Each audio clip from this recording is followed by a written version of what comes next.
Okay, this is something I want to get off my chest. So launch exclusives and timed exclusives. Now, this is a big thing and a huge factor with the Xbox. As you know, Phil Spencer came on stage in the recent E3 and said, well, we have over 40 exclusives. Okay. Most of them were launch exclusives, and this means they're exclusive for the Xbox for a very short amount of time, or however long, a year maybe, and then it'll get released on the PlayStation or the PC or whatever. If not already released on the PC, but they just won't say it. It's not just Microsoft that does this, other companies do it as well. But it's very predominant with the Xbox, and it's a little bit sad that this is an excuse for an exclusive. People treated Tomb Raider as an exclusive for the Xbox, but it's really not. And probably the same thing is going to be said for Final Fantasy VII when that drops, or Kingdom Hearts. I don't know if that's a timed exclusive. Correct me if I'm wrong, but I wouldn't be surprised if that launches earlier on the PS4.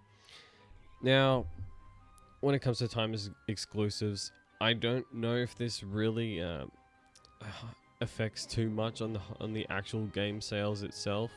Tomb Raider sold better on the PlayStation 4, even though it released about a year or more later.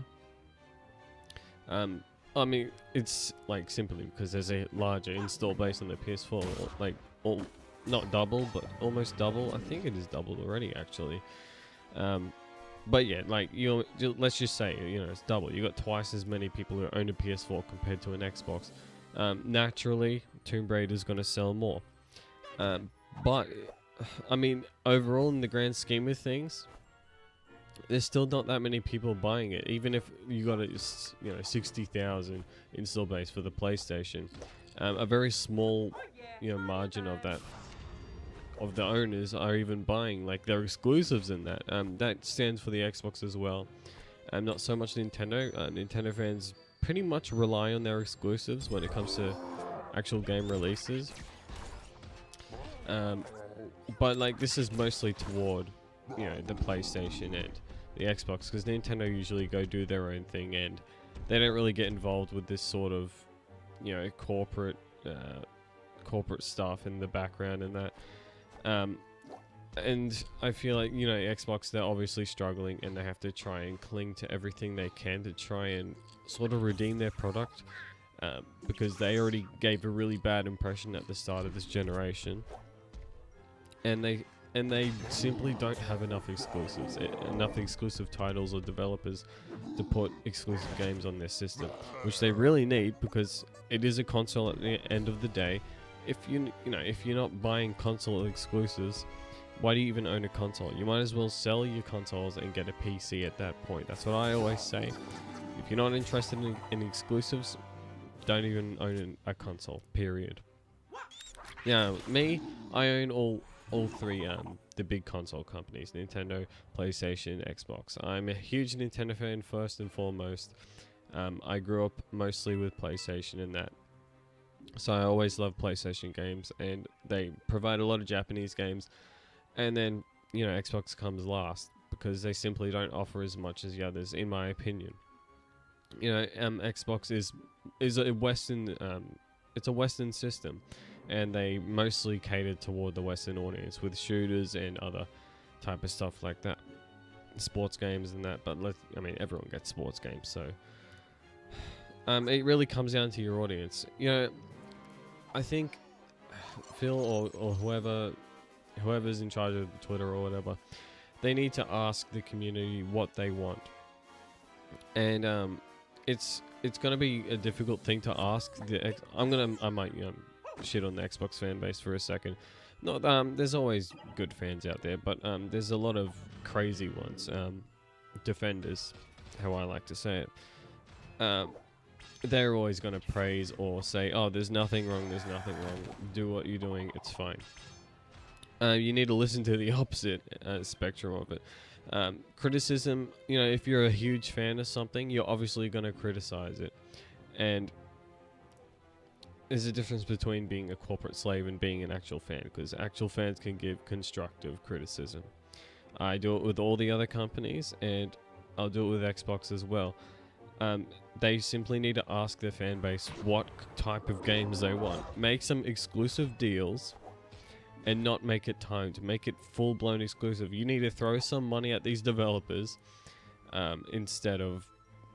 I know the Xbox division at Microsoft is probably really tight with money because they just simply don't give them enough money, which is absolutely absurd, first of all, because Microsoft is one of the most profitable companies, period, in the world, next to, you know, Apple or whatever. Apple's a whole nother story, man. Apple is disgusting how much they overcharge their customers. People just eat that up. They're nothing to do with gaming, but like, I don't know how you could be a fan of Apple or whatever. I don't understand that. Not that it matters to me. I actually couldn't give a damn about Apple or any of that. But you know, other companies could catch on to that sort of thing where they just overcharge everyone for tech that isn't even expensive anymore. You know, for example, like touchscreens and crazy cameras or whatever. I digress though.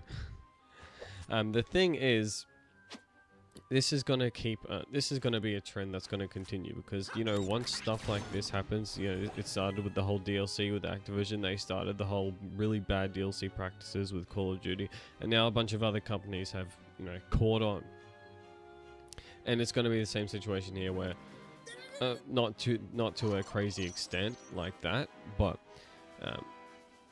you know, when, for example, I'm not saying this isn't exactly a prediction or anything, but let's just say that Xbox next generation are on top. They're the top dogs, and Sony are below them this time. Just like it was vice versa in the last generation, but, you know, PlayStation caught up eventually. Well, Sony's going to do the same thing. PlayStation, they're going to do the same thing. They're going to make launch exclusives or timed exclusive deals because it's cheaper than making a full-blown exclusive. Because if you make a full-blown exclusive, you got to throw a lot of money at it. Because what incentive would they have to put it on your console? Third-party exclusives I'm talking about right now. What incentive would they have to make it an exclusive other than, you know, your install base is huge or your certain fan base likes this type of genre? That's why Sony, I mean, I don't like calling them Sony, that's such a corporate name. That's why PlayStation has a lot of exclusives, because they simply have more consoles to put on their system, and people are going to buy the exclusive games that get released. Not that they sell that much. If you look at the actual install base compared to game sales, exclusives, it's not very impressive. It's like below 10%, and that's not very good, especially for the developers that are putting the games in there. But they still manage to sell about, you know, 1 million plus, which is, I guess, it's profitable at that point. And then, you know, Microsoft's, they're in that lull where it's like, well, no one's buying our exclusives, so what's the point in putting exclusives out there?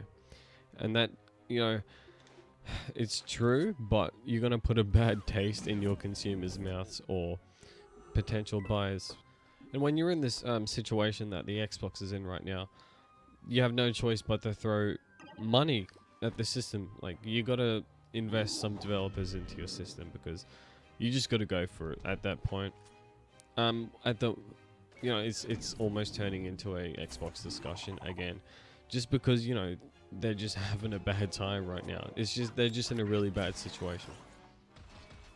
So, what I feel like they're doing now is they're just sort of waiting until the next generation, or they're saving up a bunch of games for next year, which is not much that I can see. All I see was 2017 games that are getting delayed to 2018. They have nothing at the end of the year. Same as Sony. PlayStation have, like, absolutely nothing coming out this year as well. So both PlayStation and Xbox are not, you know, they're not very exciting systems for the rest of the year.